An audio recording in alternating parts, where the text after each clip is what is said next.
mucho en el ámbito quirúrgico. Entonces, ¿todos están viendo mi pantalla de manera adecuada? Estoy seguro que sí, ¿no? En plena pantalla ustedes están pudiendo ver una obstrucción intestinal que es justamente de intestino delgado. A veces nosotros vemos algunos estudios y algunos estudios que son de tipo radiológico no los dominamos o no podemos presentarlos de manera adecuada. Entonces, yo siempre les pediría que como tarea adicional ustedes puedan estudiar obstrucción intestinal y otros en, el, en un libro de radiología, cosa de que las explicaciones que vamos a hacer el día de hoy queden un poco más grabadas y puedan ustedes tener obviamente un mejor conocimiento y aprendizaje al respecto. Entonces, nosotros cuando tocamos este tema, obviamente siempre yo les decía, vamos a empezar por una definición. La definición de obstrucción intestinal está muy relacionada al hilo intestinal. Entonces, para muchos, el hilo intestinal o síndrome obstructivo intestinal es uno de los cuatro tipos de abdomen agudo, muy frecuentes en nuestras urgencias hospitalarias y frecuente de una morbimortalidad importante. Esta definición no la digo yo, sino la dicen los comités relacionados a los consensos sobre hilo y síndrome obstructivo intestinal. Ustedes van a escuchar, tal como dice también nuestro libro, ¿sí? Que existen sinonimias acerca de síndrome obstructivo o pseudoobstrucción intestinal. Para quedar de manera un poco clara, vamos a resolver esto con lo que tenemos ahí abajo, ¿no? ¿Es mecánica o no es mecánica? Si es mecánica, ¿qué es? Y si no es no mecánica, ¿qué es? Entonces, podemos hablar de obstrucción intestinal verdadera cuando estamos hablando de una obstrucción de tipo mecánica. Y cuando hablamos de una obstrucción no mecánica, estamos hablando en muchos libros de una pseudoobstrucción o mejor, la terminología actual mejora cuando hablamos obviamente de hilo. ¿Listo? Entonces, nosotros podemos ver ahí dos ejemplos, dos radiografías, en la cual la figura número uno puede ser una obstrucción de tipo no mecánica o un hilo, donde realmente no hay avance, no hay gas, no hay heces, no hay en las asas intestinales progresión de tanto de líquido o de contenido o materia fecal dentro del intestino. Por el otro lado, en la figura 2 estamos observando probablemente una obstrucción un poco más compleja, probablemente entre una pseudo, una obstrucción de tipo mecánica, donde estamos viendo aire y niveles hidroaéreos, como a veces lo describimos en algunos libros, ¿no? Entonces, ustedes obviamente la diferencia entre ambos o entre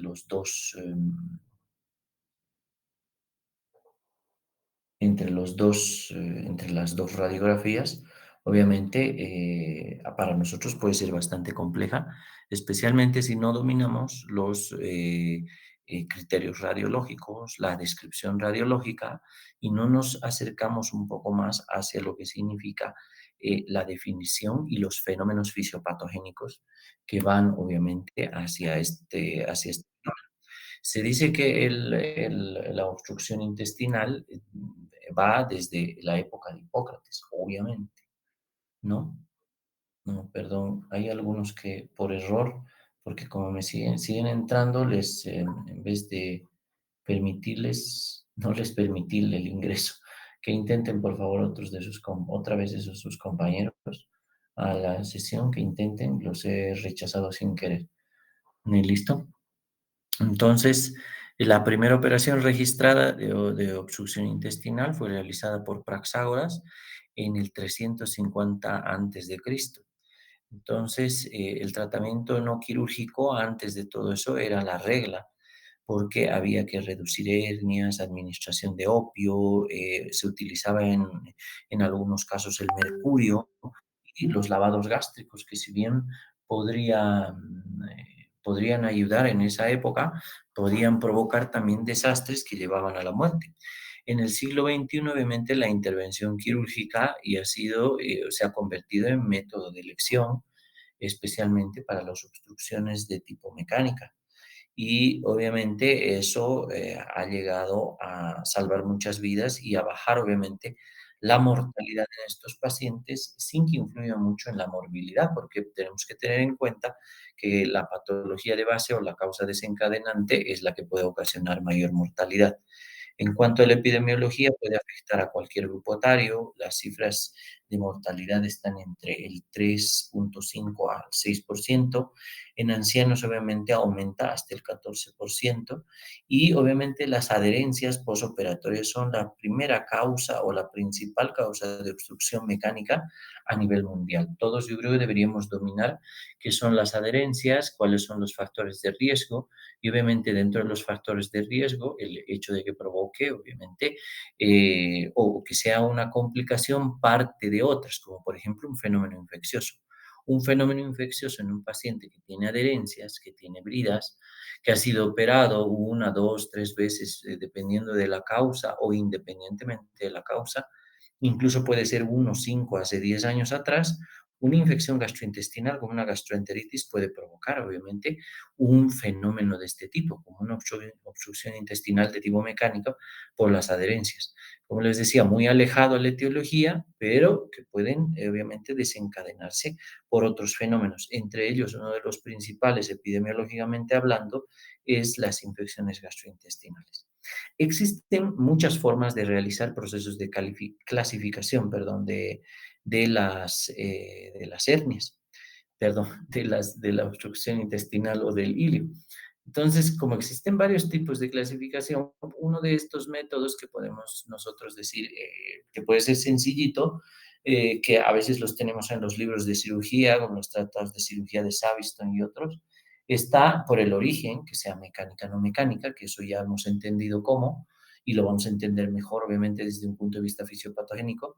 El inicio, que sean agudos o que sean crónicos, pacientes que ya tienen antecedentes, como les decía, y que pueden tener este fenómeno a repetición. Por la extensión, obviamente, que puedan ser parciales, que puedan generar, por ejemplo, problemas especialmente a un medio abdomen, por el tipo de inervación que tiene el abdomen, es muy específica que a veces sean parciales, donde está medio abdomen, o sea, ya sea el derecho o el izquierdo, o una obstrucción completa, donde obviamente está comprometido todas las asas intestinales, tanto intestino delgado y grueso. En cuanto a la localización, el intestino delgado, alto o bajo, o el intestino grueso, así es como nosotros podemos optar a ver cómo es o en qué sectores están.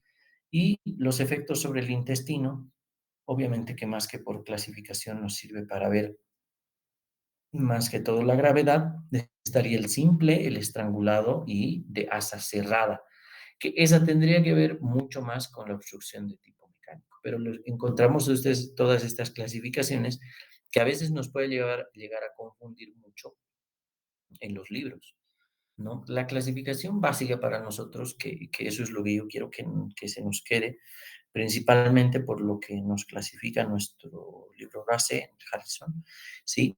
Pero tiene que ver con lo que nosotros vamos a desarrollar el día de hoy, es el hilo de tipo obstructivo mecánico, ¿sí? O de tipo dinámico, ¿sí? Y el hilo no mecánico, que también se le denomina adinámico o funcional.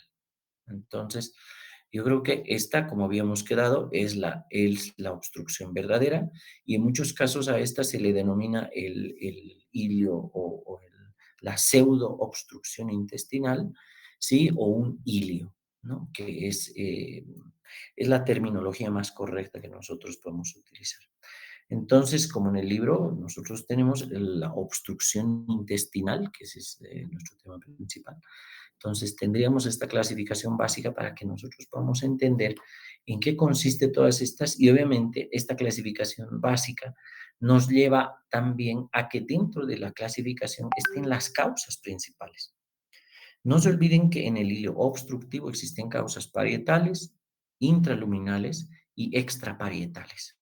¿sí? Parietales que tienen que ver obviamente con las capas del intestino, ya sea delgado o grueso, intraluminales dentro de la luz del intestino y obviamente las causas extraparietales que obviamente tienen que ver con lo que esté sucediendo fuera del intestino, obviamente tiene que ver con el peritoneo y el abdomen, ¿no? El abdomen en sí, con toda la pared abdominal.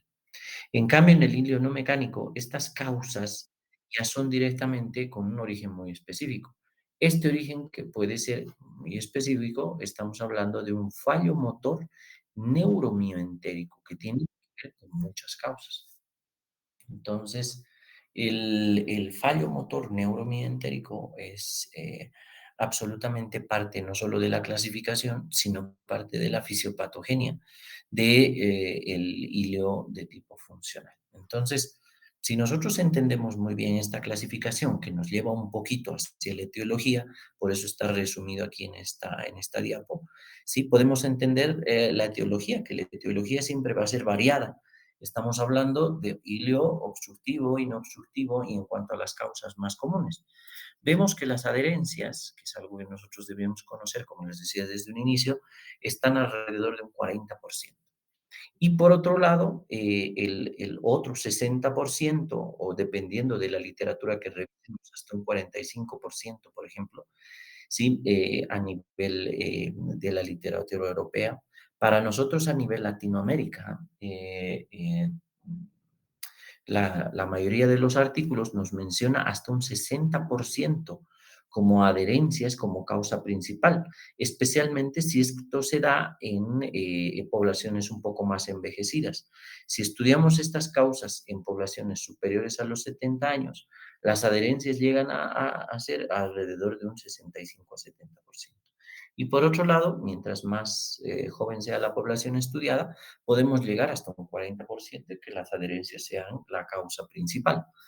Por otro lado, estaríamos hablando que las otras están distribuidas más o menos de manera equitativa, ¿sí? En este gráfico que tenemos de sectores, donde tenemos causas inflamatorias entre un 15%, tumorales entre un 15%, las hernias 12%, impactación fecal 8% y otros un 10%.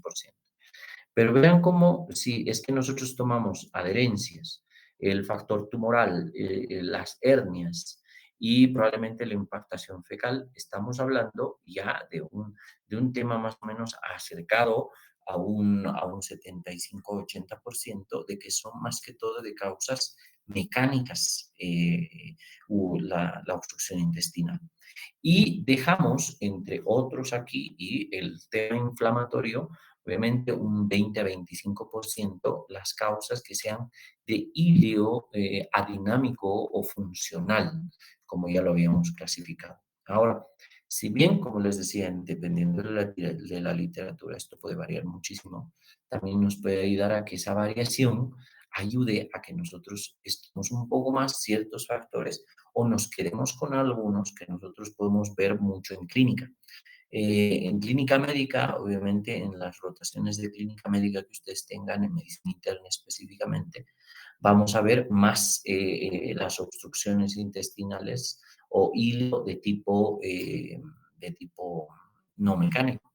Y en la parte quirúrgica, las rotaciones que sean de área quirúrgica van a ver las causas, obviamente, de tipo obstructivo mecánica, porque la resolución, obviamente, una es médica, farmacológica, medicamentosa, atacando la causa, atacando la infección, y las otras serían, obviamente, un poco más tiradas hacia la resolución quirúrgica. Obviamente, no porque las adherencias sean una causa que puedan ser quirúrgicas, la resolución es quirúrgica. En la mayoría de los casos tratamos estas adherencias con métodos más clínicos. Medicación, evitar que el intestino siga funcionando, el NPO, para muchos de los pacientes que no consumen ningún alimento durante 24, 48, en el peor de los casos, hasta unas 72 horas. Les digo peor de los casos porque obviamente nos van a llevar a otros fenómenos que pueden perpetuar, por así decir, la obstrucción intestinal, ¿no?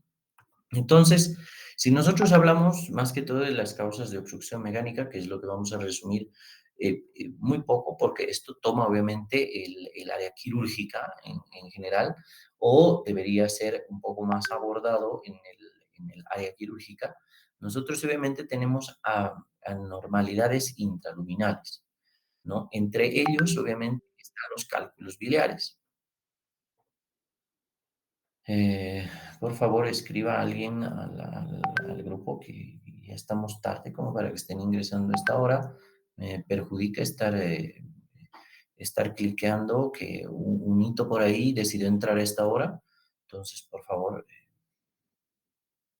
nos ayudaremos, ¿listo?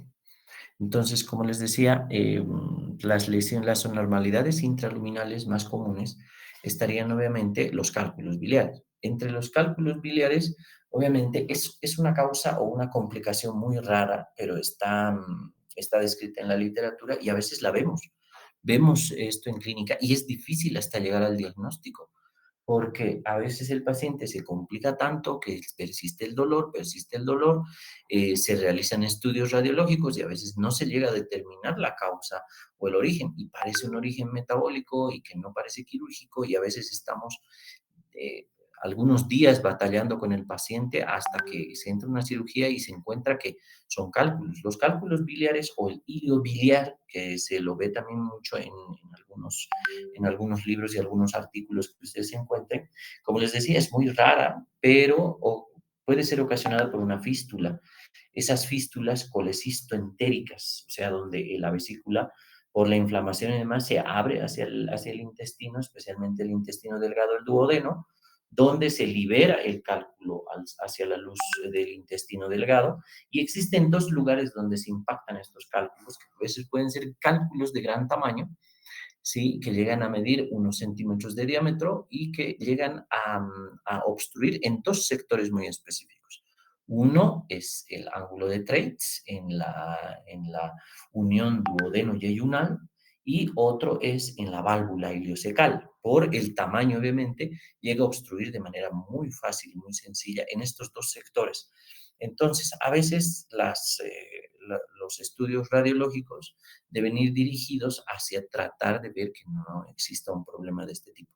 Después, obviamente, están los besoares, que igual es una causa muy poco común, pero hay mucha gente que por muchos fenómenos consume algunos tipos vamos a llamarle artículos extraños que puedan convertirse en eh, causas de obstrucción intestinal. Las otras causas importantes, especialmente en nuestro medio, Latinoamérica, especialmente Bolivia, en algunos sectores, incluyen, por ejemplo, la infestación por parásitos. Uno de los parásitos más comunes, Ascaris lumbricoides, que se da especialmente en niños, ¿no? En bebés o en la edad pediátrica. Algunos, por ejemplo, que pueden darse hasta obstrucción meconial en algunos neonatos o heces muy endurecidas. Sí, si no es en adultos de bastante edad, es también en algunos niños. Después, obviamente, otras causas que puedan darse, estamos hablando de las anormalidades intramurales o intrínsecas o que están dentro de la pared intestinal. Entre ellos, obviamente, una de las más comunes es esta, la intususcepción, que ustedes saben que se caracteriza porque hay una invaginación de un segmento intestinal proximal, ¿sí? Como que se le da el nombre de intususcepto, ¿sí? Que es esa parte del intestino que va hacia adentro de un asa localizada de manera distal. Esa es la forma tanto mecánica como fisiopatogénica para que obviamente exista esta obstrucción. Entonces, el asa que está invaginada obviamente disminuye el diámetro luminal del intestino que está afectado y por lo tanto, obviamente, lo bloquea, ¿no?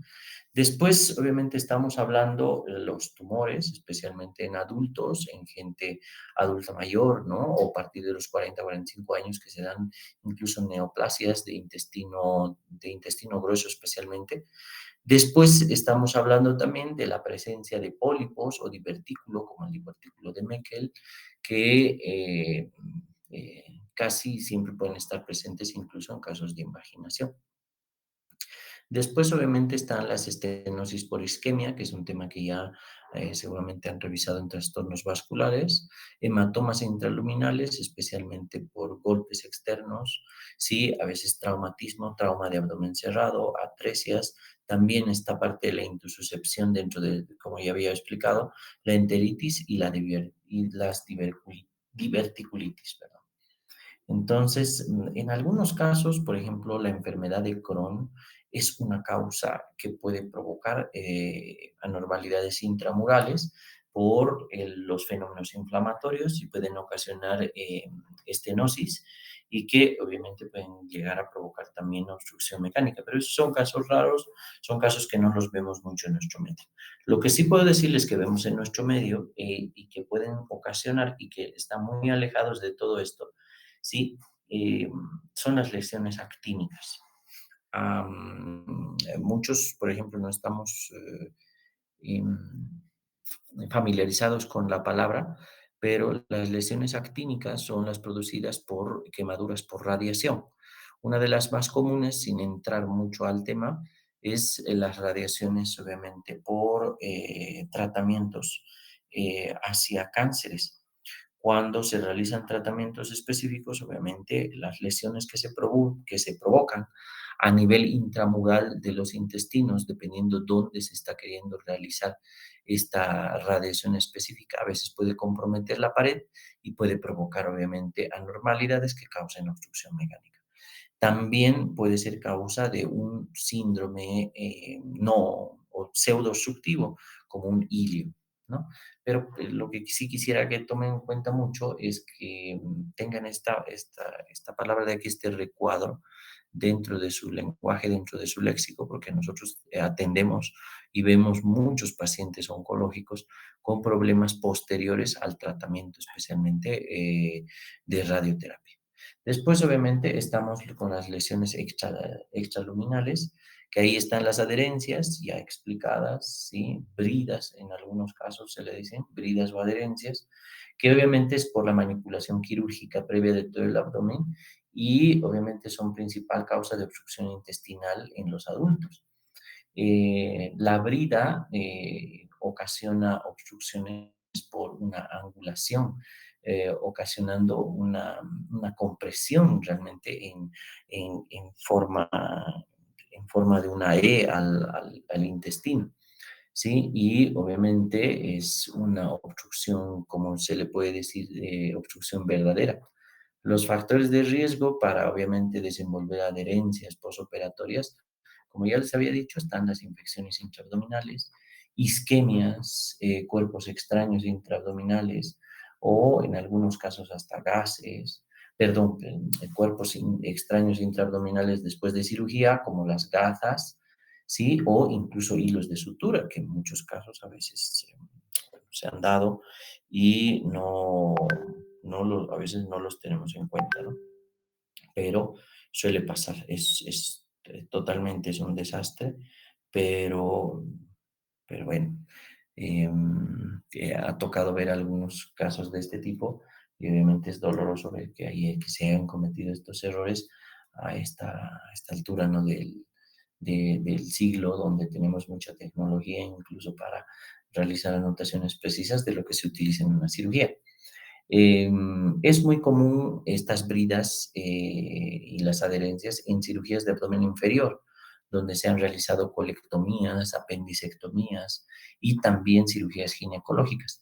Y mucho menos frecuente cuando se realizan cirugías altas, por ejemplo, en cirugías biliares y en estómago. Entonces, obviamente, dentro del espectro, ustedes van a poder ver que las cirugías de abdomen inferior son las que más causan este fenómeno. Después, obviamente, están todo tipo de hernias, las neoplasias metastásicas hacia el intestino y especialmente hacia el peritoneo, los vólvulos, por eso es extraluminal, en el intestino, bueno, en el colon. Vamos a ver un poquito eso. Las malrotaciones intestinales, algunos fenómenos genéticos intrínsecos de cada persona, cuerpos extraños, y el páncreas anular, que también puede provocar todo esto. Aquí vemos en un pequeño gráfico, obviamente, la descripción de cómo pueden estar ocasionados todos estos fenómenos. Aquí, cómo se ocasiona una brida, ¿sí? Estas son las bridas que realmente están estrangulando a un sector del intestino, ¿sí? Las adherencias, que obviamente es parte del tejido, tanto peritoneal y de la pared, que estrangulan de una manera un poco mucho más especial al intestino y que obviamente estas pueden ocasionar más un hilo eh, de un tipo pseudo obstructivo, o sea, un hilo funcional. Los vólvulos, obviamente como vemos acá, unas hernias que pueden estar en diferentes sectores del abdomen, especialmente el abdomen bajo, ¿sí? Herniaciones y compresiones extrínsecas como tumoraciones. Las intraluminales que vemos acá en la invaginación, ¿sí? Aquí estamos viendo el segmento proximal que les decía que se introduce hacia el segmento distal. Los besoares dentro del intestino que forman cuerpos extraños, que incluso pueden ser hasta parásitos, como hemos hablado. Los cilios biliares, que ya les había mencionado dónde son los lugares principales, el ángulo de Treitz y la válvula ileocecal. Y por otro lado, las impactaciones fecales, en extremos de la vida especialmente, ¿no? En niños, en nuestro medio, porque estamos muy mal acostumbrados a que las dietas sean carbohidrato, carbohidrato y muy poca fibra, muy poco líquido, y en el adulto pasa lo mismo, en el adulto mayor. Y las parietales, obviamente, todo lo que tenga que comprimir hacia al intestino, ¿no? Comprometiendo las paredes y también el intestino. Y lo que les había hablado, que es muy especial para tomarlo en cuenta, las enteritis inflamatorias postradiación, que les había hablado cuál es el término correcto, ¿no? Las enteritis actínicas o las lesiones actínicas, que también se denominan enteritis inflamatorias postradiación, ¿no? Que ocasionan obviamente daños a nivel parietal y que pueden ocasionar estos síndromes también y que pueden estar a cualquier nivel. Entonces, si vemos un paciente que ingresa con una patología abdominal, hay que sospechar ilio, especialmente si no escuchamos nada en el abdomen y que tenga antecedente de que ha realizado recientemente una radioterapia, ¿no? Entonces, aquí vemos un esquema o un cuadro donde estamos anotando aquí ya no solamente el hilo mecánico obstructivo como lo que habíamos mencionado, sino más que todo ya por su topografía, el intestino delgado, el intestino grueso. Entonces, los hilos mecánicos obstructivos son más comunes en el intestino delgado, a comparación del intestino grueso, donde las adherencias, 46%, ¿sí? Y el cáncer colorectal más que todo en el intestino grueso. Y obviamente ahí estarían los vólvulos, ¿sí? Dentro de ese otro resto de porcentaje. Después las hernias, tumores, las estenosis inflamatorias, ¿sí? Dentro de las más comunes. Las menos frecuentes, como habíamos mencionado, varias de ellas, y las habíamos explicado un poquito, ¿no? Pero no olvidemos estas estenosis inflamatorias, las de post-radioterapia, que sí nos tienen que interesar mucho.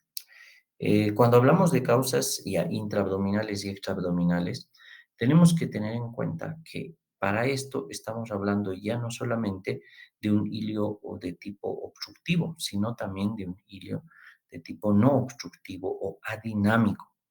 Todo lo que ocasione daños a nivel intraabdominal, peritonitis, abscesos, inflamaciones, el hecho de que un paciente haya tenido cirugías, ácido gástrico, bilis y demás, para nosotros es importante delimitar que esto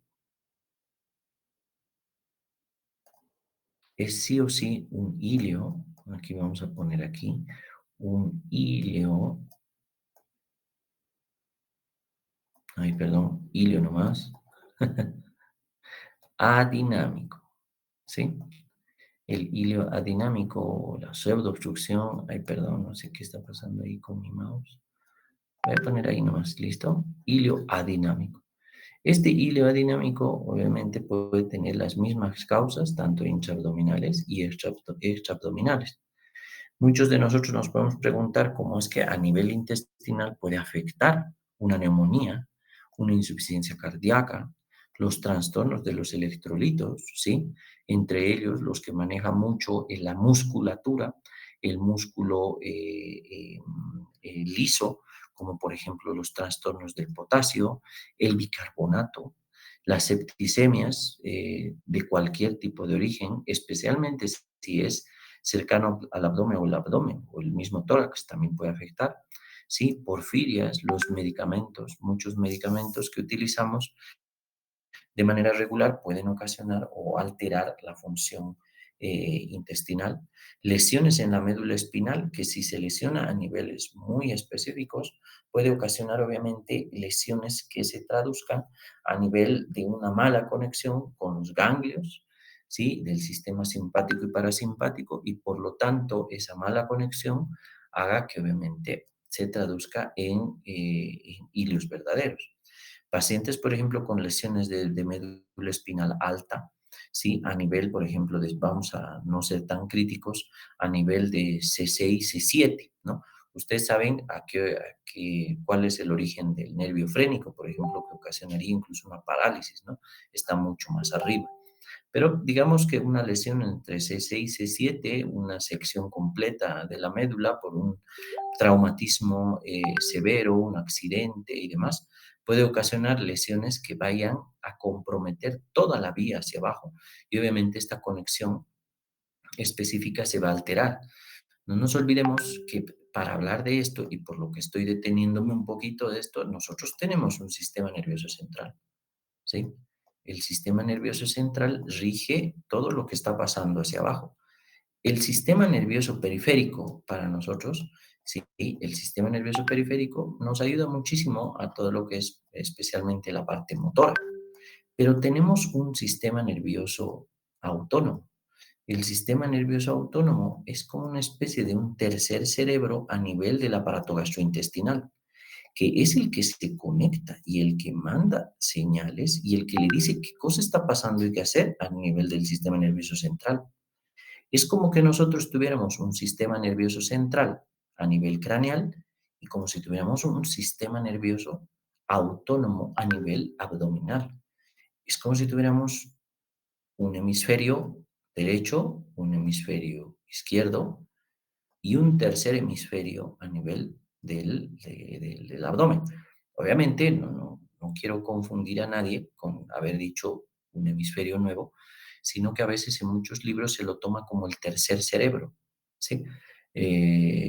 Por las connotaciones que tiene, ¿no? Sistema nervioso central, periférico y autónomo. Entendamos como queramos entenderlo. El sistema nervioso autónomo se puede ver afectado en lesiones muy importantes que tengan que ver con la médula espinal e incluso con el trauma cráneoencefálico. Entonces, miren qué causas extraabdominales gigantes, ya habíamos tocado radioterapia o quimioterapia, sí pueden ocasionar también hilio en el paciente. Y algunos hilios que pueden ser adinámicos se pueden transformar en hilios mecánicos dependiendo de las condiciones de morbilidad del paciente, ¿no? Yo creo que voy a ver si está Dania, súper tarde, queriendo entrar. Entonces, vamos a, vamos a continuar un poquito. Los hilios no mecánicos, estos que decíamos hilios adinámicos o funcionales, en su clasificación los dividimos en hilios paralíticos, ¿sí? Para mucha terminología que nosotros queramos estudiar, que son los posoperatorios, los traumáticos, los inflamatorios, peritoneales o retroperitoneales. Ahí, por ejemplo, están lesiones de riñón o lesiones, por ejemplo, que tengan que ver con el páncreas y los tóxicos metabólicos. Entonces, a estos les llamamos hilios paralíticos.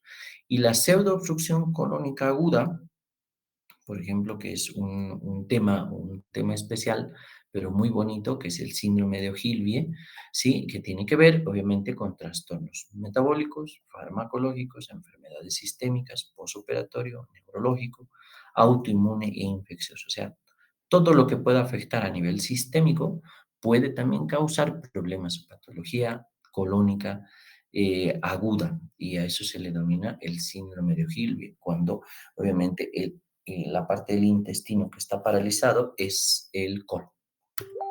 ¿Listo? Esta es una fisiopatología muy simple, muy sencilla, que todos nosotros podríamos entender de manera general, ¿sí? Obviamente lo vamos a complicar un poquito. A esto no es como para darle tanta importancia, sino para entender rápido. Número uno, si es que se ocasiona éstasis intestinal en cualquier segmento del intestino, este puede provocar distensión. Ese segmento o una buena parte del intestino que puede estar distendido va a ocasionar incremento de la peristalsis intestinal. Y por lo tanto, ese incremento de la peristalsis intestinal va a ocasionar en otros segmentos o en segmentos que estén cercanos aumento de la presión intraluminal. Ese aumento de la presión intraluminal va a ocasionar también un aumento de la secreción intestinal. ¿Sí? No nos olvidemos una cosa, un concepto fundamental es que nosotros generamos entre 7 y 9 litros de líquido al día a nivel gastrointestinal. De esos 9 litros, más o menos un 90-98% se absorben en el colon. Nosotros tenemos que reabsorber eso. El colon es uno de los lugares que más ayuda a que el volumen arterial circulante efectivo esté mantenido. Entonces, si aumentara la secreción intestinal porque hay un aumento de presión intraluminal, va a existir una disminución de esta capacidad de absorción. Entonces, imagínense, si hemos producido 9 litros de manera normal, estaríamos produciendo alrededor de 11 a 15 litros al día. Entonces, para un paciente esa carga de líquido es altísima, por eso se distiende más todavía el abdomen, hay peristalsis de lucha y ahí es donde entran nuestros sentidos. Y obviamente el que nosotros tengamos que hacer una buena auscultación al abdomen para decidir qué está pasando obviamente con ese intestino. Los ruidos de lucha son muy específicos, los bosborismos y otros ruidos que incluso se los describe como ruidos metalizados, como si estuvieran explotando algunas tapitas, no sé cómo explicarles eso, pero son unos ruidos muy, muy simpáticos, muy bonitos, van a buscar un poquito en el YouTube. Esa peristalsis de lucha ocasionaría que nosotros, cuando escuchamos esos ruidos de manera rápida y sencilla, más que vemos un abdomen totalmente distendido, ya podemos estar conectados con la fisiopatología del intestino y por lo tanto saber que ahí adentro hay líquido, hay gas, hay distensión y hay dolor. Porque nada más que acerquemos un poquito nuestro estetoscopio al abdomen y donde posemos la campana del estetoscopio, va a provocar dolor y vamos a ver obviamente en la fasis del paciente. Esta peristalsis de lucha con distensión, disminución de la capacidad de absorción, lo que ocasiona seguidamente es una éstasis circulatoria, porque obviamente las arterias a nivel del abdomen, ¿sí? No van a funcionar de manera correcta, ¿sí? Desde las mesentéricas, ¿sí? Que son las principales que están donando sangre oxigenada, más obviamente la circulación portal, ¿sí? Va a haber éstasis porque hay un aumento de la presión intraabdominal y por lo tanto hay un aumento de la presión venosa. Ese aumento de la presión venosa va a hacer que haya hipoxia tisular porque ya no llega de manera correcta el líquido y eso va a afectar no solamente al intestino, sino también a todos los órganos intraabdominales. ¿Sí? Entre ellos el riñón, me adelanto un poco, aquí especialmente hablar de hipoxias tisulares intraabdominales. Y ahí está también una hemorragia intersticial e intraluminal. O sea, ya el problema no solamente es de tipo obstructivo, de tipo mecánico, ¿sí? Sino que ya está afectando a nivel vascular. Entonces, esa afección vascular hace que se pierda viabilidad de la pared intestinal, por lo tanto hay un incremento de la reacción inflamatoria a nivel de la submucosa, obviamente migración intensa desde los ganglios que obviamente tenemos a nivel intraabdominal, esos ganglios mesentéricos tan importantes que existen, existe migración de células y esa migración de célula va a hacer que haya una reacción inflamatoria con todo lo que nosotros conocemos obviamente como desencadenantes específicos, ¿no? Y obviamente eso ocasionará una peritonitis. Por eso es que este es un tema de abdomen agudo, es un tipo de abdomen agudo. Entonces, lo que nos ocasiona en una peritonitis, esa reacción a nivel peritoneal inflamatoria, va a ser que obviamente cuando nosotros tocamos ese paciente y ese abdomen, después de haberlo auscultado, después de haber hecho una pequeña percusión, ¿sí? Cuando empezamos a realizar nuestra exploración clínica, vemos que existen datos de peritonitis. Entonces, con eso nos cambia la figura, ya tenemos dudas, ya decimos, uff, ¿ya qué pasó acá? ¿Qué estamos viendo en este paciente? ¿Es una obstrucción? ¿No es una obstrucción? ¿Es una peritonitis? ¿Hay que entrar? ¿No hay que entrar? Le llamamos al cirujano, opera el cirujano, no opera el cirujano. Entonces, bueno, todos los problemas que nosotros podemos imaginarnos en este intestino. Como les decía, esta es la fisiopatología sencilla, la fisiopatología rápida y fácil, como están en muchos de los textos. No nos olvidemos que estamos hablando con esto de un probable obstáculo físico a nivel intraabdominal. O también estamos hablando de un hilio ya específico, un hilio adinámico, donde existen problemas a nivel motor mioentérico, donde se está alterando ese tercer cerebro que les había comentado, ese sistema nervioso autónomo que existe a nivel intraabdominal, donde están mezclados ganglios, el plexo solar y otros tantos, para que obviamente se mueva el intestino. Entonces, imagínense toda esta cuestión dañando también a nivel al sistema nervioso, a nivel del intestino. Entonces, esta, por ejemplo, igual ilustra de manera muy, muy bonita todos estos fenómenos, dando los fenómenos de aire, ¿sí? Este está en el texto nuestro, en el Harrison, ¿sí? Muy bonito, donde nosotros podemos ver, donde después en un segmento del intestino, donde está alterado todo esto, existe aire, en otro sector existe líquido en gran cantidad, ese líquido que no se está pudiendo movilizar y por lo tanto hay sectores donde hay edema a nivel de la mucosa y la submucosa. Este edema inflamatorio va a ocasionar que este sector deje de moverse de manera adecuada porque el lugar de, por ejemplo, aquí estamos viendo entre algo de intestino delgado y grueso, si la obstrucción de este sector va a estar comprometida, por lo tanto, se distiende. Entonces ya no hay movilidad de este sector. ¿Sí? Entonces imagínense que este edema inflamatorio va a ocasionar isquemia en la mucosa y la submucosa. Entonces, esta isquemia también va a ocasionar que las células no funcionen de manera adecuada. Por lo tanto, el flujo sanguíneo va a ser inverso. No va a existir un flujo de manera adecuada, el flujo va a ser inverso, va a ir más que todo al tema venoso, ¿sí? Y va a comprometerse también el sistema linfático.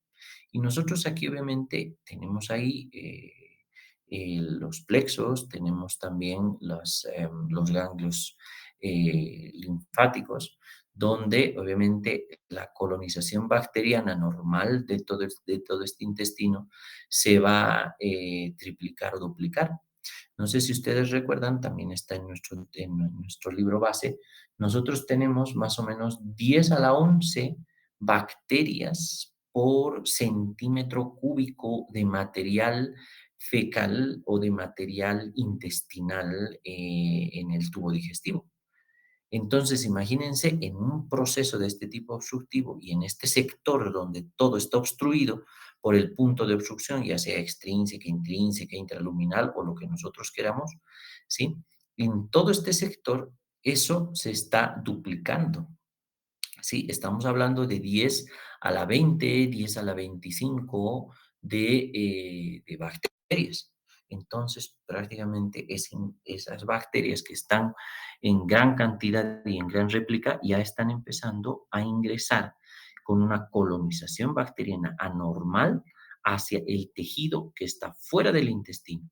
Por lo tanto, ganglios linfáticos, el mismo peritoneo, por eso nos ocasiona datos clínicos de peritonitis. En este sector, obviamente, hay un cambio, dilatación intestinal proximal al lugar donde se está obstruyendo, y por otro lado tenemos colapso intestinal al nivel distal de la obstrucción.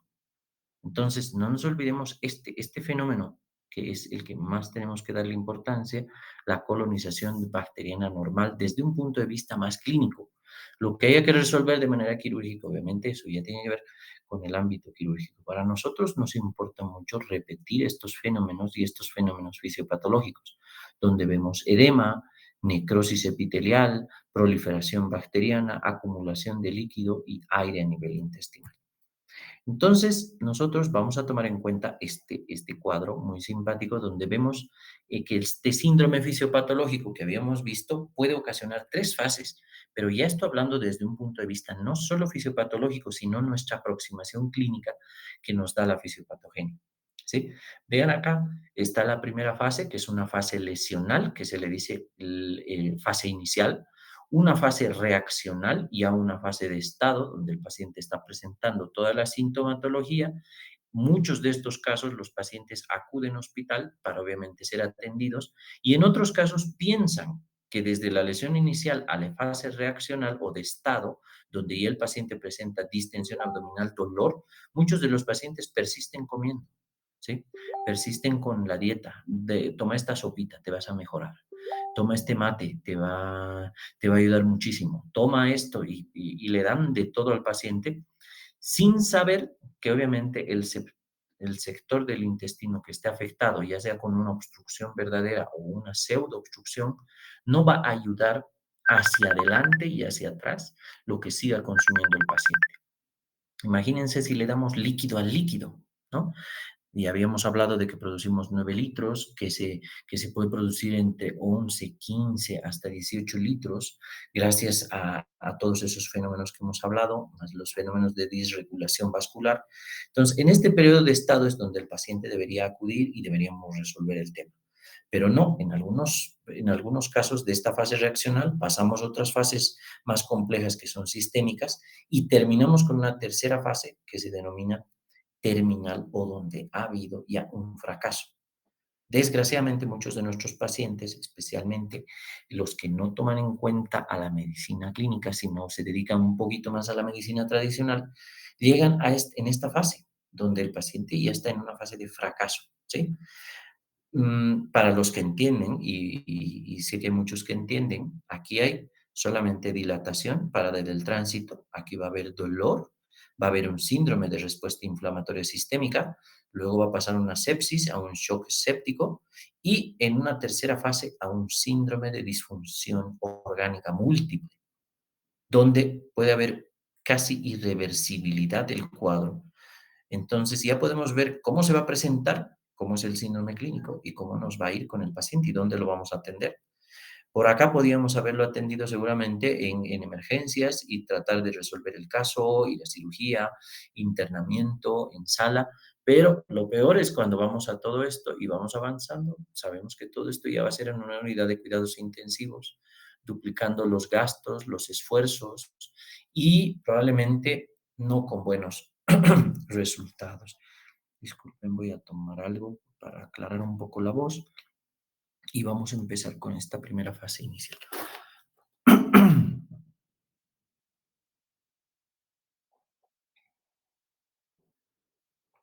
¿Se me escucha bien? Perdón, para no estar hablando solo. Sí, doctor. Sí, doctor. Sí, doctor. Sí, doctor, se le escucha bien. Perfecto, muchas gracias.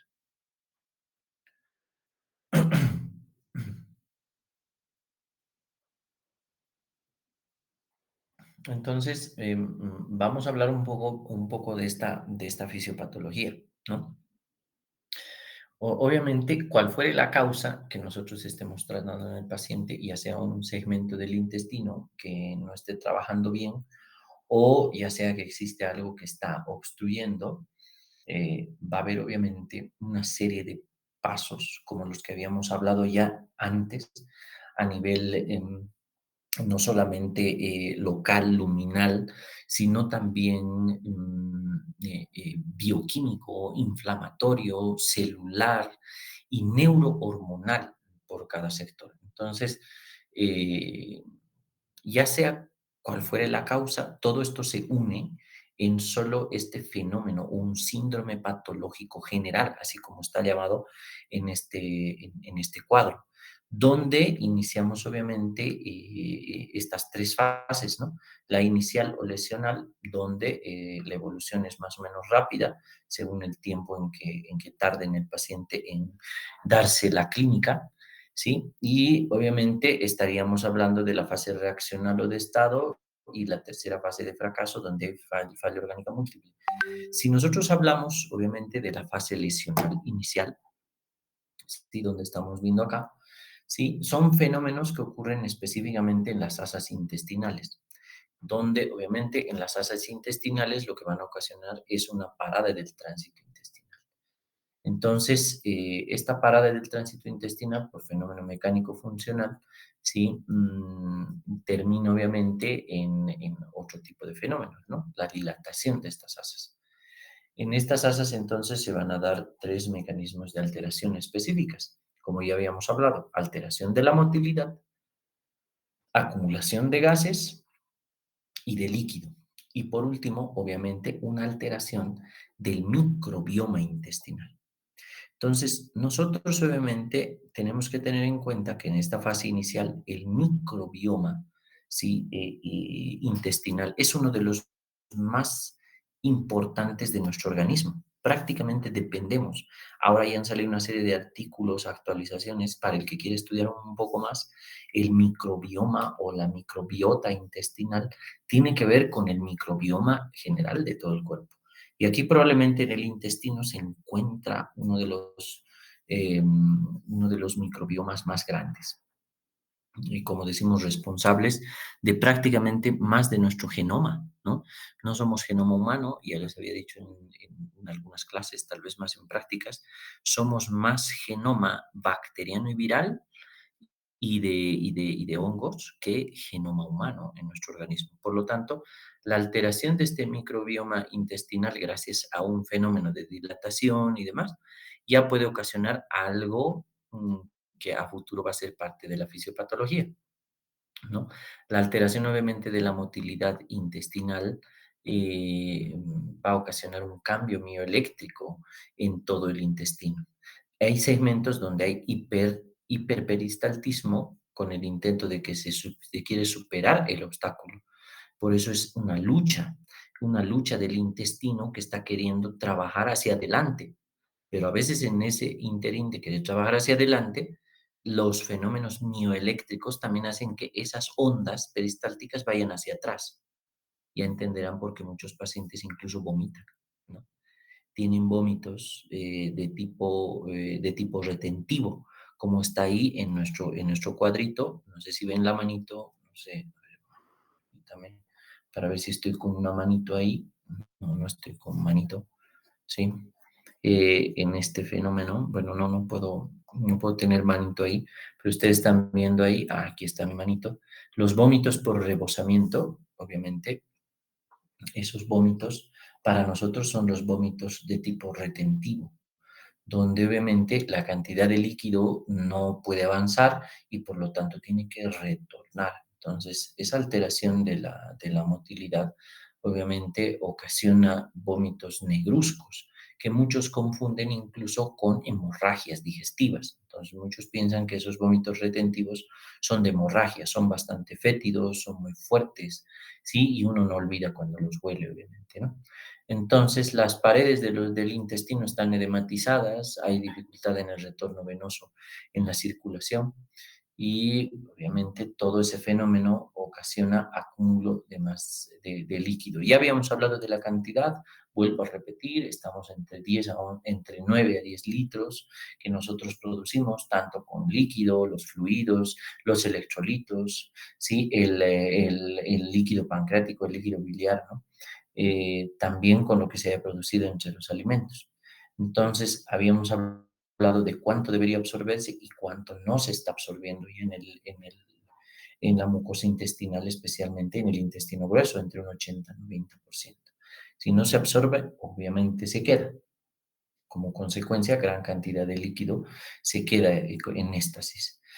Hablábamos de la alteración del microbioma intestinal en esta fase, donde el problema es que si la materia fecal en la población bacteriana incrementa de manera radical gracias a la poca actividad motora intestinal, porque nosotros vamos eliminando gran cantidad de bacterias en las heces, ¿sí? Las especies que están presentes pueden desarrollarse mucho más, especialmente las que son patológicas, ¿no? Hablemos de los gram negativos, especialmente como la pseudomonas, la Klebsiella, también algunas enterobacterias y otros gérmenes que pueden ser también de tipo anaerobio. Entonces, si estas incrementan, hay evidencia de que si aumentan en gran cantidad, existe alteración de la actividad secretoria gracias a la alteración de estos bacterios. Entonces, modificaría la liberación intestinal de óxido nítrico en la mucosa y especialmente del polipéptido vasoactivo intestinal, del BIP, en los plexos mientéricos, alterando obviamente la función intestinal. Entonces, con todo eso, todos estos gérmenes que yo había citado van a alterar obviamente y van a agredir ya la mucosa intestinal en esta primera fase. Entonces, la clínica de todos estos fenómenos, por eso está ahí el síndrome clínico, entonces tenemos los signos cardinales de un síndrome obstructivo intestinal inicial, que tendríamos que nosotros memorizar porque va a ser una pregunta de examen, ¿sí? No emisión de heces y gases, ¿sí? Estaría la distensión intestinal y visceral, el dolor abdominal visceral y los vómitos por rebosamiento o los vómitos retentivos, como les había mencionado, ¿no? Entonces, no emisión de heces y gases, ya sabemos por qué, si no avanza, se distiende, y si se distiende, obviamente hay distensión intestinal visceral, por lo tanto, el dolor abdominal es de tipo visceral, ¿sí? En este caso, para mayor detalle, por favor, lean cómo es el dolor abdominal para los que no están entendiendo bien de qué tipo es este tipo de dolor o que existe un dolor abdominal visceral a nivel de abdomen para que lean las características fisiopatogénicas. Y por último, los vómitos por reposamiento.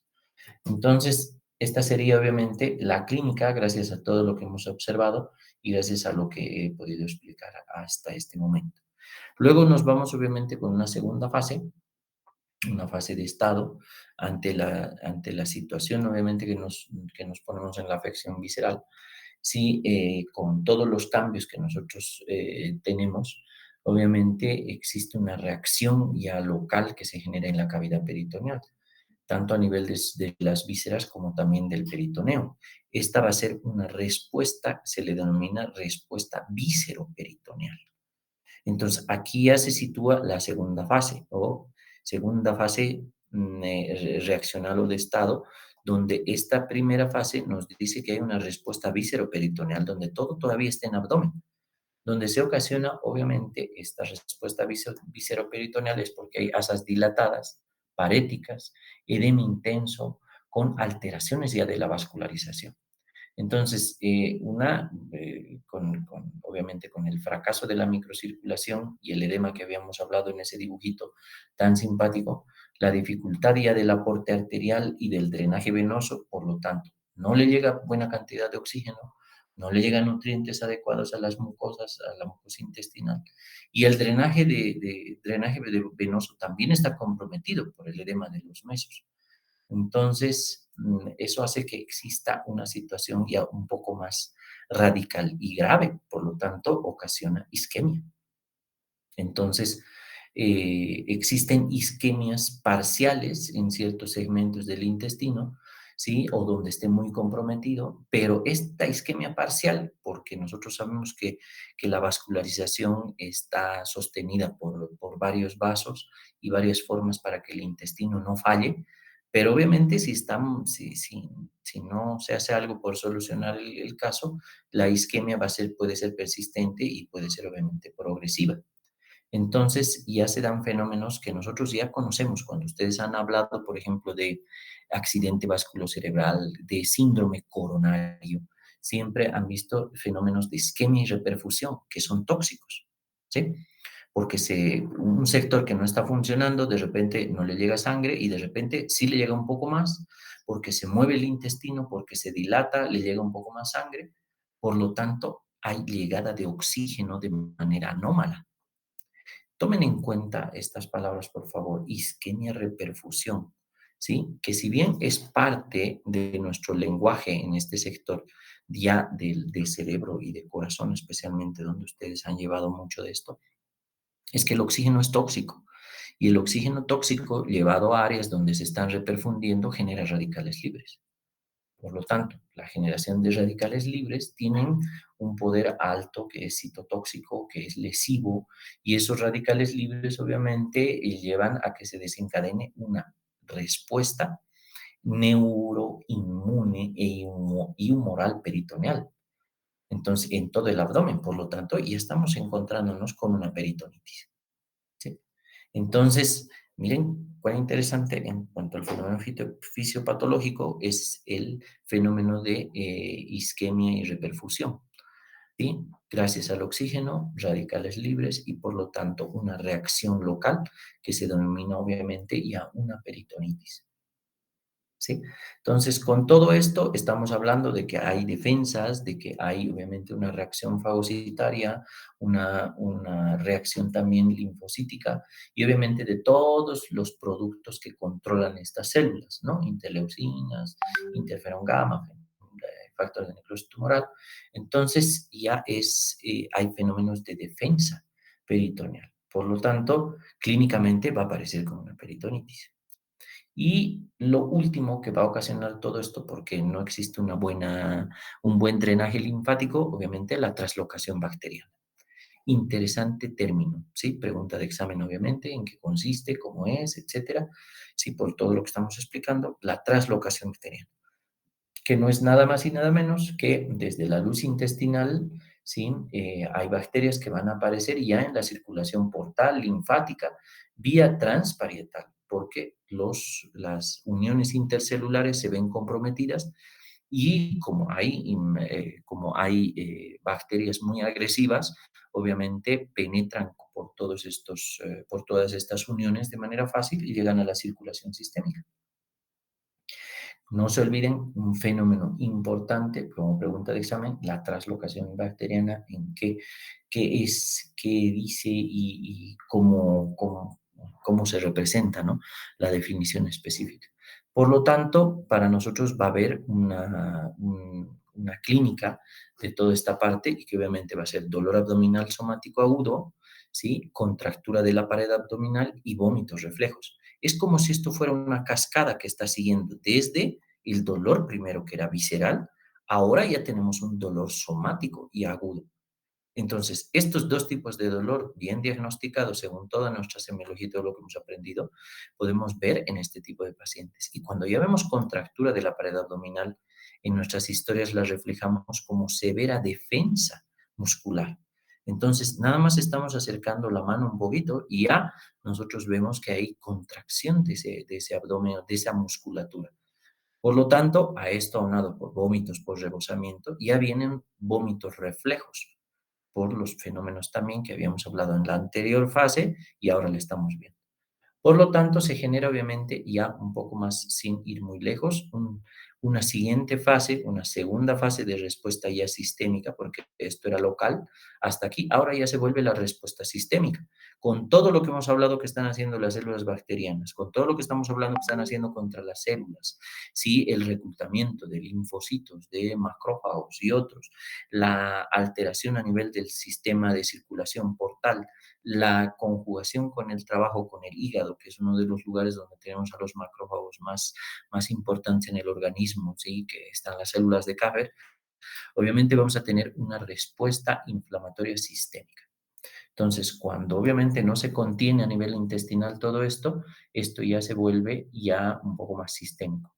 La causa principal, obviamente hemos visto, después de, de la liberación o de la activación obviamente celular, está la translocación bacteriana.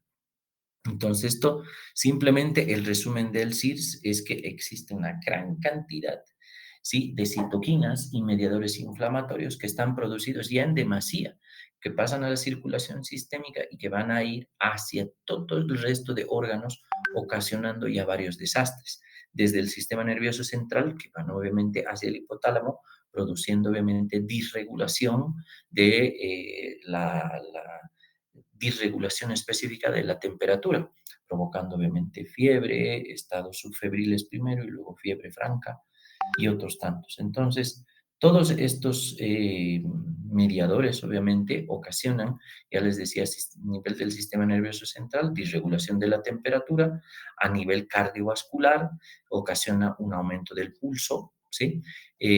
A nivel respiratorio, obviamente gracias al consumo metabólico de oxígeno elevado, ¿sí?, eleva la frecuencia respiratoria mayor a 20 y provoca también leucocitosis, ¿sí? Leucocitosis franca, que tiene que ser mayor a 12.000 y o presencia de un 10% de células jóvenes o callados dentro de este recuento. En el peor de los casos, cuando esto ya está muy avanzado, encontramos leucopenia, menor a 4.000 glóbulos blancos. Pero aquí estamos viendo que los criterios de SIRS, porque aquí en el síndrome clínico, para decir qué es lo que tiene, tenemos SIRS mayor a 2 signos, ¿sí? Si tenemos temperatura con fiebre de 38,5 y taquicardia con un pulso de 100, 110, podemos estar frente a un SIRS. Especialmente es más sensible el diagnóstico de SIRS cuando estamos hablando de este fenómeno en abdomen. En otros, obviamente, hay mucha literatura ustedes van a encontrar que incluso se ha desechado esta terminología, que el SIRS no sirve, que hay otros criterios mejores, que hay otros peores, pero para nosotros nos sigue dando buenos resultados el diagnosticar este síndrome de respuesta inflamatoria sistémica y además saber en qué posición nos encontramos, en una fase ya sistémica de la fase reaccional o de estado en el paciente. Y obviamente con todo esto nosotros avanzaríamos hacia la sepsis porque el SIRS es una fase inicial que nos indica qué es. Y la sepsis antiguamente, porque esto ya no se utiliza, pero ustedes van a poder leer lo más actual porque simplemente también es para darles un poquito de tarea.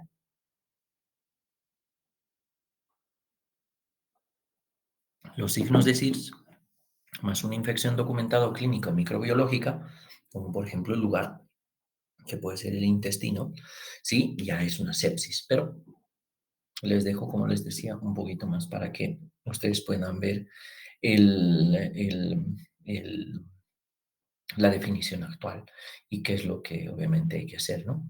Muchos fenómenos bacterianos pueden contribuir a la sepsis, como por ejemplo los lipopolisacáridos y las toxinas de los anaerobios, que son muy fuertes y a veces los dejamos fuera de lugar. Pensamos que todo es bacteria, que todo es hebra de DNA y nada más, bacteriano, ¿no? Sino que estas translocaciones bacterianas obviamente generan también la liberación de productos bacterianos. Y dentro de los productos obviamente estamos con toxinas específicas. Entonces las LPLs y las toxinas anaerobias son de las peores.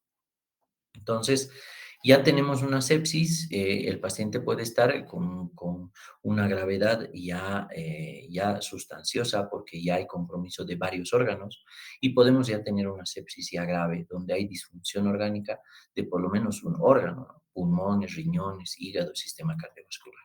En este caso, uno de los órganos más importantes o dos de los órganos más importantes son intraabdominales, el riñón y el hígado. Si hemos hablado de que existen fenómenos de alteración vascular, el hígado ya está comprometido, pero uno de los que sostiene nuestro sistema cardiovascular y que nos ayuda gracias a fenómenos del sistema renina, angiotensina, aldosterona, mantener la presión, mantener el volumen intravascular mediante la tasa de filtrado y demás, es el riñón. Entonces, si existen alteraciones a nivel intraabdominal, el riñón y el hígado están comprometidos. Y a distancia, pulmón, sistema cardiovascular y sistema nervioso central también. Entonces, ahí ya venimos con otro fenómeno que también se está viniendo en cascada, un síndrome que se le denomina un síndrome hipovolémico, donde existe una respuesta compensadora con frialdad, que esta no nos olvidemos, aquí estamos representando cómo se presenta el paciente. Antes de esto, obviamente, la hipotensión refractaria a la administración de volumen, pues le damos líquido y no funciona, le damos más líquido y no funciona. No nos olvidemos que darle, en este caso específico, cuando el problema es abdominal, ¿se acuerdan el dibujito donde había edema de la pared? Si nosotros le damos demasiada cantidad de líquido, estamos influyendo en mayor edema de la pared. Entonces vamos a hacer, gracias a nosotros, va a morir más tejido, más isquemia, más edema en un intestino que ya está delicado, que nosotros también estamos haciendo el esfuerzo porque esté más delicado, ¿no? Entonces, ya se representaría por frialdad, taquicardia, hipotensión ortostática, una respuesta compensadora a nivel del sistema cardiovascular y adrenérgico. Hipoperfusión visceral generalizada, que ya encontramos frialdad, hipotensión, oliguria, la respuesta a nivel renal, lactacidemia, incremento del ácido láctico, el lactato, ¿sí? Y alteración del estado mental. Y por consecuencia, obviamente, tenemos un shock circulatorio. Un shock, obviamente, de origen hipovolémico, porque probablemente el paciente no está pudiendo consumir líquido, no ha consumido nada, ese intestino no ha absorbido nada, el riñón está fallando, ¿sí? Y más los vómitos que eran en la fase inicial y la primera parte de la segunda fase, ¿sí? Nos da obviamente frialdad extrema y ya después de estar con taquicardia, bradicardia. Esto haría que exista un síndrome compartimental abdominal. Entonces, aquí simplemente hablarles de la presión intraabdominal.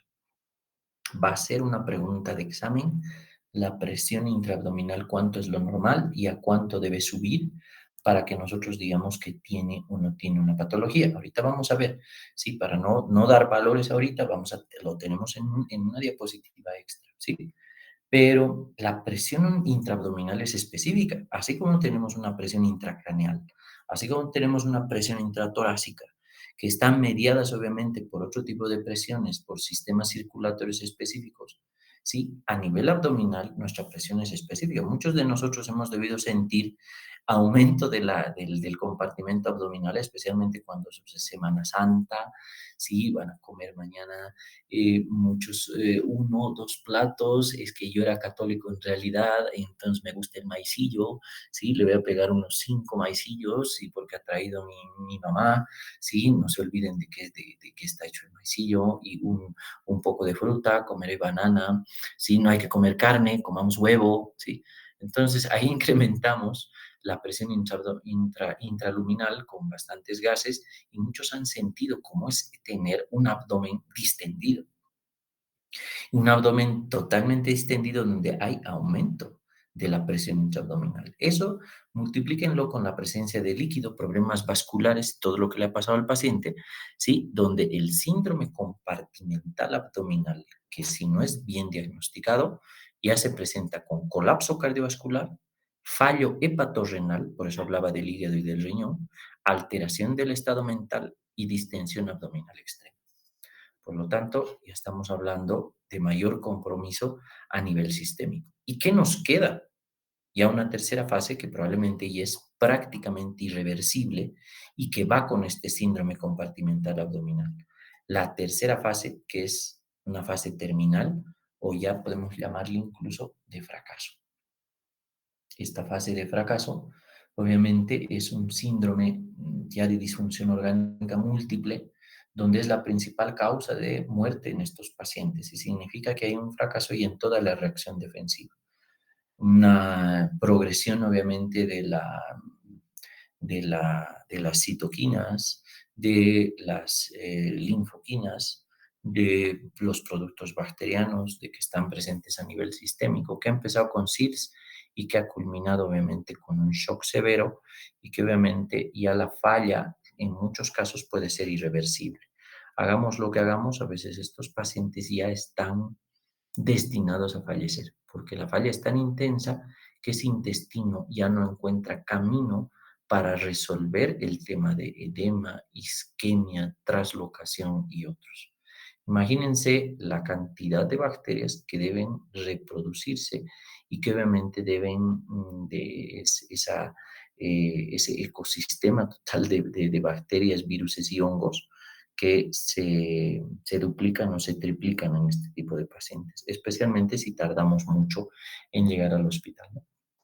Entonces, obviamente, a partir de todos estos fenómenos, pueden existir fenómenos fisiopatológicos diferentes por el tipo de paciente, por el tipo de etiología que nosotros habíamos mencionado. Pero esto de manera secuencial es la forma o presentación tanto fisiopatogénica como clínica. O sea, mucho de clínica ya no tendríamos que hablar acá, ¿no? Lo que sí podemos decir que el síndrome de disfunción multiorgánica, tanto inicial como avanzada, puede tener todas estas características, ¿no? Entonces hay compromiso hemodinámico, respiratorio, hepático, renal, hematológico, encefálico, digestivo y metabólico. Entonces, miren, solamente a nivel hemodinámico, en una disfunción inicial se presentará el paciente con hipotensión y disminución del gasto cardíaco, necesidad de volúmenes e inotrópicos. ¿Cuándo decimos hipotensión? Pregunta que va a estar en el examen, porque no es fácil decir hipotensión. ¿Y cuánto es, pues, disminución de la presión arterial? Entonces, muchos van a tener en el examen y van a tener que hacerse esta pregunta. Y si no la saben resolver es porque no han estado hoy en la sesión. ¿Sí? Pero este es parte de la pregunta. Va a ser complicado, ¿sí? Para los que ya saben, ya conocen qué es. Entonces, la hipotensión y reducción del gasto cardíaco de manera inicial, sí, se puede traducir en un shock ya refractario el tratamiento. ¿El tratamiento con qué? Con líquido. A nivel respiratorio, la disfunción inicial va a ser hipoxia y a veces tienen que estar los pacientes, si no resuelve bien y no pueden respirar por sí solos, intubación de 3 a 4 días. Pero si pasa de esto a algo mucho más grave, es un síndrome de distrés respiratorio agudo, donde necesitan ventilaciones avanzadas, donde necesitan un manejo en la unidad de cuidados intensivos, obviamente con máquina. A nivel hepático, podemos encontrar bilirrubinas primero de 2 a 3 miligramos de cilitro, ¿sí? Estamos pensando en que puede ser obstructivo, que hepatitis y demás. No, esto no importa, esto es una forma de que el hígado está fallando, incluyendo las enzimas hepáticas que pueden estar levemente elevadas junto con las bilirrubinas, hablando del STLT. Pero aquí las bilirrubinas ya en una disfunción avanzada están demasiado altas porque el hígado no está cumpliendo su función de manera correcta y hay chance. A nivel renal, igual, oligurias, menos de 500 ml en 24 horas, con creatininas elevadas, y a nivel avanzado, desde anurias y obviamente requerir de emergencia diálisis para que obviamente estabilizar el tema tanto de líquidos corporales como de los electrolitos y el sistema ácido-base. Y así como ustedes están viendo todo lo que puede pasar, pero a nivel encefálico lo que sí puedo indicarles es que si un paciente viene con confusión y no hacemos algo de manera rápida, obviamente va a entrar a obnubilación y coma. Los estados obviamente de alteración mental en el paciente. ¿Listo? Entonces, esta es la pregunta de examen que les había indicado.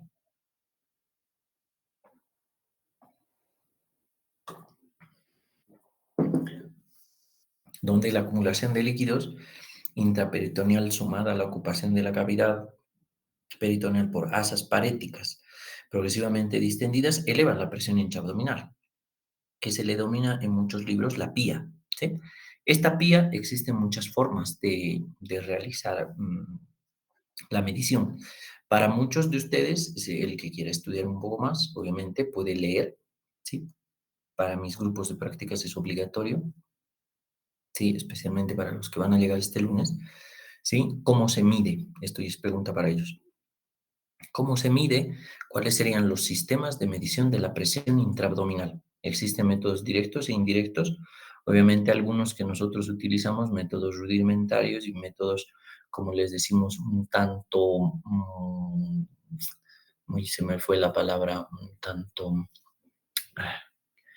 mm, bueno, se me fue como se le dice, o como le diría con un término un poco más coloquial, pero donde nosotros inventamos dispositivos para medir, por ejemplo, a través de las ondas vesicales, como estaría la presión intraabdominal. ¿Sí? Es como cuando queremos saber cómo está la presión, qué sé yo, torácica, ¿no?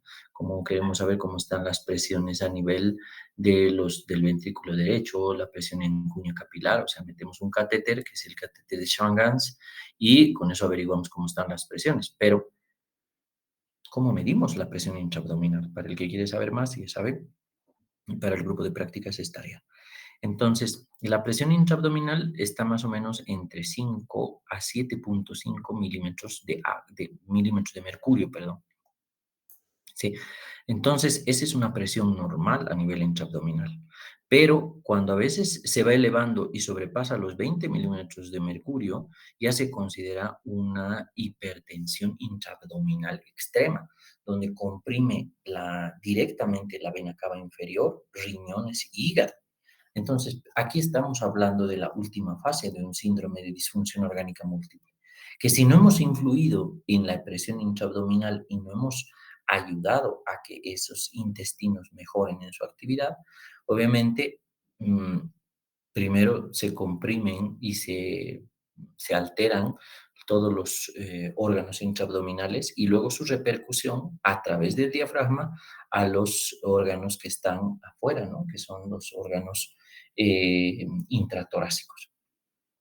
Entonces, se cree que ello, por eso en una situación de colapso cardiovascular y respiratorio, así como el fallo renal de máxima gravedad, si no se corrige con prontitud, la hipertensión intraabdominal. Entonces, hablar de hipertensión intraabdominal es intenso, es muy bonito, ¿sí? Pero a veces lo dejamos de lado y no conocemos este detalle, porque a veces en la fisiopatología, como habíamos visto el primer cuadrito, parece sencillo, así, qué lindo, las bacterias pasaron y ya, listo. Pero tenemos que entender que este es un fenómeno también vascular y que el abdomen es un lugar cerrado, ¿no? Entonces no existe comunicación a menos que el intestino no abra gases y líquido hacia el recto. Y cuando no ocurre eso, estamos en un problema serio, ¿sí? A veces podemos ayudar un poquito con algunas ondas rectales, pero a veces no es la solución completa. Entonces, el cuadro clínico variado, no necesitamos repetir, ¿sí? El dolor abdominal, que ya han visto que son de dos tipos, según la fase, y no solamente inicia con un dolor visceral, sino también con un dolor parietal.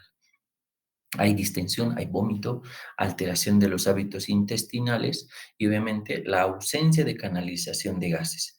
Estos para nosotros podrían ser, digamos, los síntomas principales de inicio, donde el centro de todo esto siempre va a ser, obviamente, el dolor abdominal. Probablemente no vamos a tener un ilio sin dolor, porque el paciente por lo que va a acudir es por el dolor.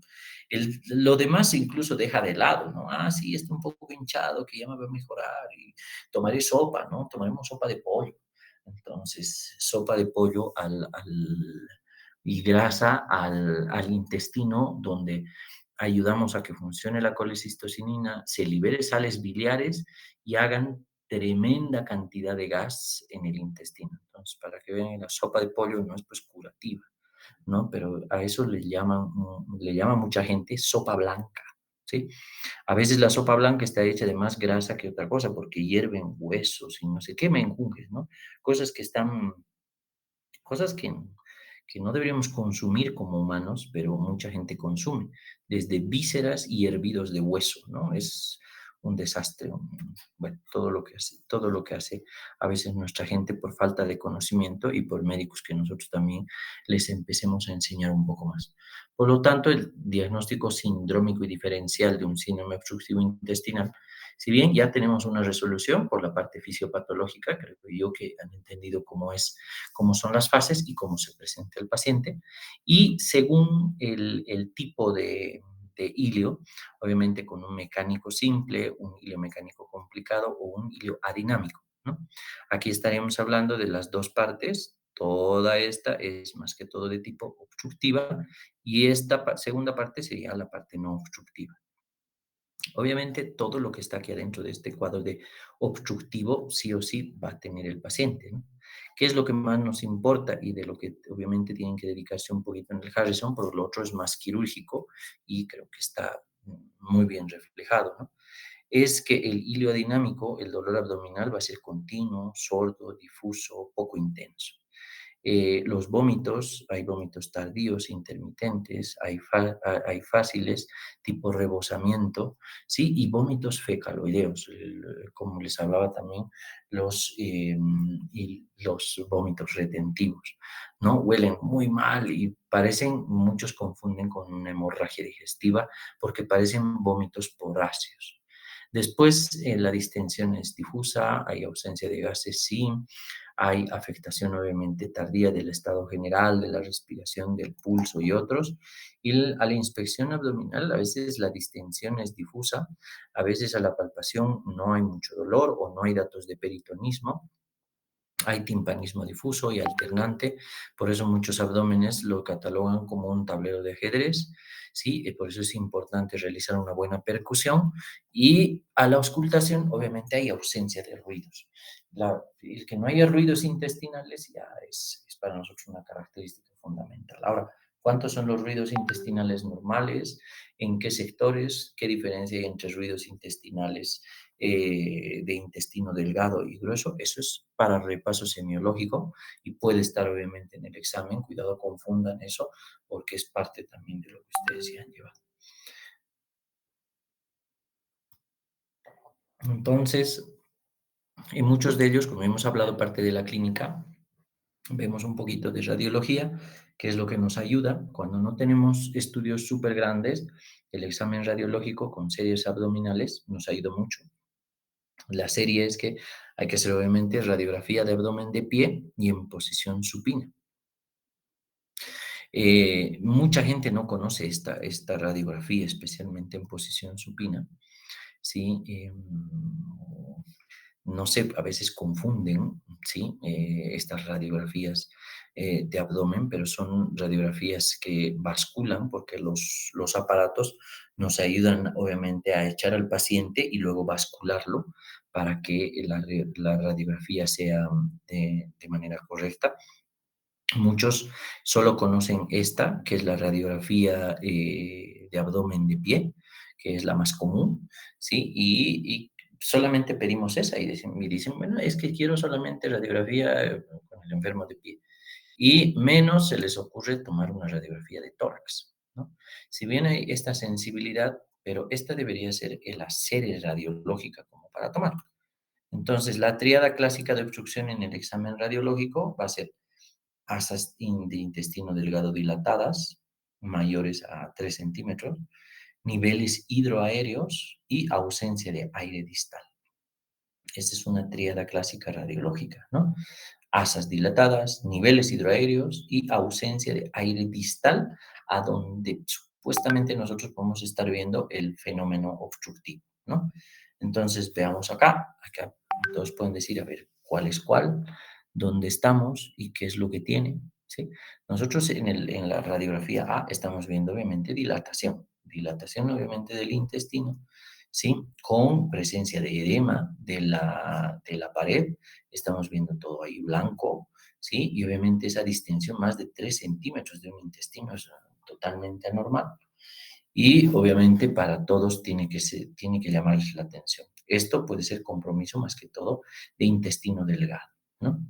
Esta otra, la que está en el lado B, nosotros estamos viendo algunas asas intestinales distendidas, ¿sí? Después de esas asas intestinales distendidas, probablemente algunos niveles hidroaéreos, ¿sí? Y como dice nuestro ejemplo, si hay asas dilatadas, niveles hidroaéreos, hay ausencia de aire distal. Entonces, ¿cómo nosotros encontraríamos ausencia de aire distal? Por ejemplo, aquí hay aire, aquí hay aire, aquí hay aire, ¿sí? Pero más allá ya no hay. Todo este sector no estamos viendo nada de aire. Y menos estamos viendo aire en la ampolla rectal. ¿Sí? Entonces, vean acá, medio es toda esta parte del intestino, hacia arriba, estamos viendo niveles, que estos pueden corresponder también a intestino entre delgado e intestino grueso, Aquí puede estar comprometido, por ejemplo, parte del, del ángulo colónico esplénico, pero después, en todo este sector, perdón, está un poco loca a mí, un poco loca a mí. Entonces, en todo este sector, por ejemplo, no tenemos nada de aire, ¿sí? Entonces, esa sería la triada. No voy a explicar mucho más. Hay edema de pared, hay las imágenes en pila de monedas y tantas cosas, ¿no? Que nosotros podemos explicar, pero bueno, no es una clase de radiología. Entonces, ya podemos ver acá, existe la triada, no existe la triada. Ya ustedes pueden decirlo, pueden comentar algo, los que están viendo la imagen. Hay esas distendidas, hay edema de pared, ¿sí? Se ve compromiso de uno de los intestinos. Aquí alguien puede decir, no, este es el intestino delgado. No, en realidad, por ejemplo, este es intestino grueso, claramente es intestino grueso, que está muy comprometido. Hay imágenes en un colon en la parte superior, que lo que puede comprometer, por ejemplo, entre colon ascendente, transverso, pero ya a partir del ángulo esplénico hacia abajo, ya no tenemos aire. En un colon descendente no hay aire. Tal vez una pequeña imagen donde hay un poco de heces, ¿sí? Aquí en este sector, pero después ya no vemos nada, ¿no? Estas otras imágenes que nosotros podemos ver un poquito ya un poco más exageradas, ¿sí? Donde hay obviamente gas, compromiso de intestino, líquido, mayor cantidad de gas. Y obviamente en el panel B también, donde ustedes ven ya serio compromiso de todo el intestino, tanto intestino delgado como intestino grueso, con bastantes niveles hidroaéreos, dilatación de colon, incluso este compromiso de acá, ¿no? ¿Sí? Esas asas tan dilatadas que hasta parecen que estuvieran en tórax, ¿no? Obviamente vemos aquí otro fenómeno mucho más grande. La tríada que habíamos mencionado también está presente. Dame un segundo.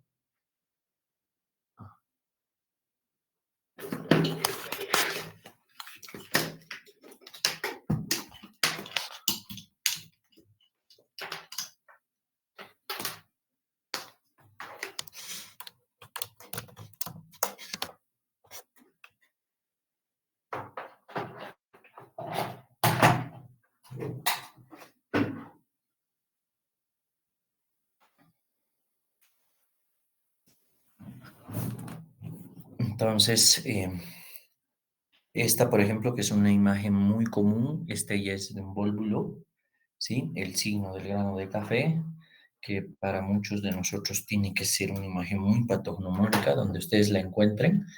El signo del grano de café es una, eh, es una imagen muy clásica, obviamente aquí está bastante exagerada, donde estamos viendo nosotros un vólvulo, ¿listo? Un compromiso muy potente, obviamente, del intestino grueso.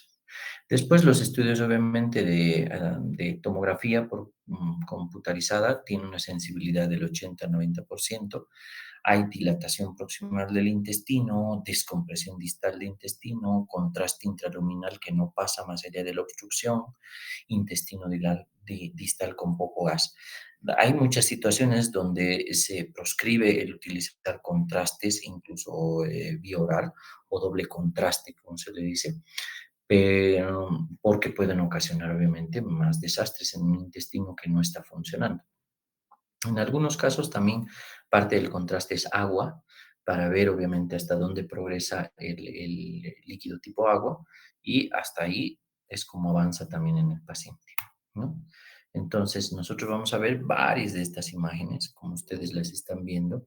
Esos signos los pueden describir, como les decía, no quiero que esta sea una clase de radiología, pero ustedes las pueden ir viendo un poquito más y obviamente les puede servir, ¿no? La presencia de asa intestinal en forma de U o de C indica obstrucciones de asa cerrada, las neumatosis intestinales, gas en la vena porta, opacidad mesentérica, incapacidad de que entre contraste. Bueno, esto ya bastante bonito como para ver como imagen. lo que muestra la radiología, mostrando en la tomografía, es lo que puede mejorar también nuestro estudio. Mayormente ya nada más de ver radiológicamente más la clínica y ya está hecho el diagnóstico, pero nos puede servir mucho para apoyarnos. Luego, el laboratorio no es útil para ver, obviamente, si es que hay obstrucciones. Lo que sí nos apoya es para ver si es que, obviamente, hay complicaciones o la causa, por ejemplo, cuando esa dinámica, el origen es metabólico. Por eso siempre hay que pedir la biometría hemática completa, los electrolitos en sangre, como el sodio, potasio y el magnesio también, y los leucocitos en el hemograma para ver si es que no hay un proceso infeccioso o no se nos está, obviamente, complicando. Mayormente hay algunos textos que nos dan esta, ¿no? Con obstrucciones simples hay 10.000 a 15.000 leucos, con estrangulaciones 15.000 a 25.000 y con perforaciones de intestino hay casi 25.000 blancos, o sea, una respuesta ya exagerada en el cuerpo por los fenómenos que habíamos planteado también antes. Para ya casi terminar, irnos porque ya cumplimos en un minuto y ya yo acabo. ¿Sí? Este es un algoritmo de tratamiento del hilo mecánico, por ejemplo, del intestino delgado. Entonces, en esta imagen vemos cómo hay, por ejemplo, hilios que sean o adherenciales o no adherenciales. Cuando hay hilo adherencial, obviamente lo que hay que ver es que si hay reacción peritonítica, hay sepsis, hay shock, ¿sí? Y obviamente, perdón, voy a cambiar al láser, ¿sí? Hay toda esta presencia de todo este cuadro.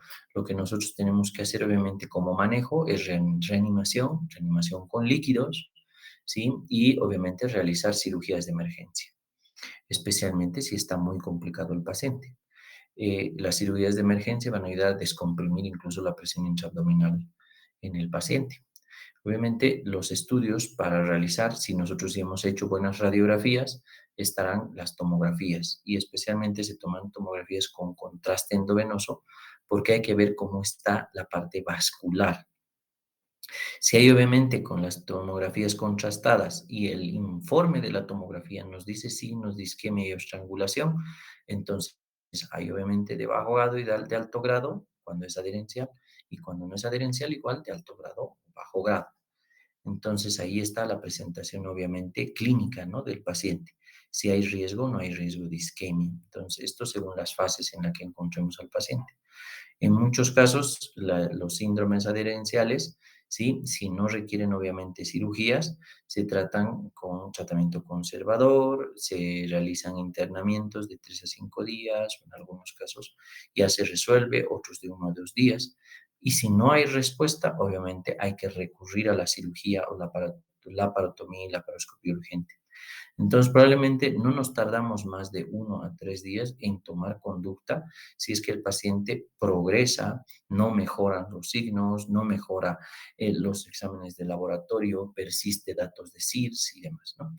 Y lo mismo para esta que puede ser no adherencial, donde se realiza según el estado del paciente, tratamiento conservador, ¿sí? Y donde se puede realizar terapias a la causa, según el informe de tomografía, y en algunos casos ir hacia la cirugía. En muchos casos se puede dar chance a los pacientes a que obviamente vayan a resoluciones simples, especialmente cuando la causa no es de resolución quirúrgica. Como verán, algunos de estos nos ayuda a todo eso, ¿no?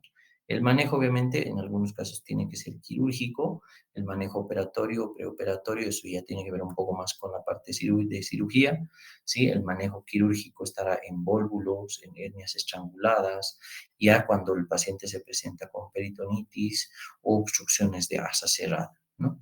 Entonces, los procedimientos quirúrgicos van a cambiar según el estado del paciente o según el tipo de obstrucción. Adherencias que se rompen, tumores, hernias que se reducen y reparan. Entonces, ya la parte quirúrgica, esto a ustedes les da un poco más de avanzada en cuanto a la forma, el tipo de cirugía. Ustedes esto ya llevan obviamente en cirugía 3. Entonces, para nosotros sí es importante ver, aparte de todo lo que hemos revisado, el pronóstico. Si se relaciona con la causa de obstrucción, Obviamente dependerá del estado y cómo vaya. La mayoría se tratan por obstrucción por bridas, no requieren hospitalizaciones ulteriores, se puede resolver. La mortalidad, si no hay estrangulamiento, es menos del 5% y si hay estrangulamiento, mayor al 8,25%. Si hablamos de esto mismo, en los que, según el fenómeno fisiopatológico que habíamos visto, perdón, voy a retroceder un poco acá, a esta parte de la fisiopatología. El pronóstico obviamente variará según el estado, ¿no? Si estamos en una fase terminal con un síndrome de disfunción orgánica múltiple, nos va a ir peor. Si es que estamos o detectamos y resolvemos en las primeras fases, cuando el paciente ya está con una respuesta visceroperitoneal y está desarrollando SIRS, y nosotros podemos tratar con antibióticos, con una buena cantidad de líquidos y en muchos casos cuando ya llegamos a sepsis, estos pacientes tienen que estar con vasoactivos. Es difícil manejar solo con líquido y agua por el fenómeno que les había dicho, que incrementamos el edema a nivel intestinal. Incluso para toda la explicación que yo había dado, incluso el oxígeno mal utilizado puede ocasionar toxicidad y si utilizamos mal el oxígeno, nosotros también somos culpables de una reacción inflamatoria local y sistémica, ¿sí? Gracias a la falta de liberación de buen óxido nítrico, formación de radicales libres y un empeoramiento del cuadro. Obviamente, aparte de todo lo que he podido, espero un poquito resolver y mejorar en cuanto a la presentación y la explicación, he tratado de dirigir la parte fisiopatogénica a la parte clínica. En cuanto al tratamiento, obviamente lo tenemos ahí en el Harrison, en un resumen donde dice tratamiento, que eso va a ser parte de preguntas también de su examen, donde está dirigido a cada causa, ¿no? Ya sea obstructiva o no obstructiva o un hilio adinámico. Entonces, eso ya para que ustedes puedan estudiar está resumido, pero eso sin entrar a detalle, especialmente en el ámbito quirúrgico, que eso no es nuestro tema. Entonces, bueno, aquí habríamos acabado. Muchas gracias por su atención. Hemos yo creo, cumplido los dos periodos que nos hemos planteado para el día de hoy según el cronograma y esperemos bueno, la buena cantidad de personas que han estado con nosotros el día de hoy se repita para unas siguientes que podamos hacer este mismo tipo de sesiones. Si no hay preguntas, por favor, nos vamos a despedir.